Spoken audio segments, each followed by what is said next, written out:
આ શું કરે એસીમાં બેઠા બેઠા? કેમ કે આપણું કામ નથી કરતા? આટલા ખેડૂત બધા બચારા મથે છે, મહેનત કરે છે અને આપણા બાપ દાદાની જમીન છે, તો એ કેમ ફસાવી કરવા માંગે છે? તો એને આગળ જાવ ને આપણે તમારા પેટ આગળ અમને 2 ભેંસું બાંધી હતી જગ્યા આપો, ખબર પડે દે છે કે નથી દેતા. તો કેમ માંગણી નથી કરતા? કેમ સુતા છો? કેમ જાગતા નથી? પહેલા તો રોજ રોજ વાવથી બાંધી આવતા હતા ખેતરના પાછળ, ગામના પાછળમાં. અમને મત દો, અમને મત દો. કાનાભાઈ મત લેવા આવ્યા, ગુપ્તામાં કહેતા હતા જીતા નહોતા, ખબર નહોતી કે જીતવાનો હો. અહીંયા કહેતા હતા કે 50,000 મતે હું જીતવાનો હો. કેમ કાનું દોરું કર્યું એટલે? બાકી કોઈની તાકાત નથી જીતી આપીએ.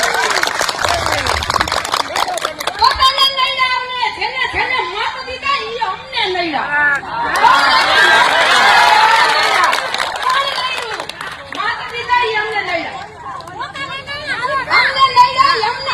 જેને જેને મત દીધા ઈ અમને નડ્યા.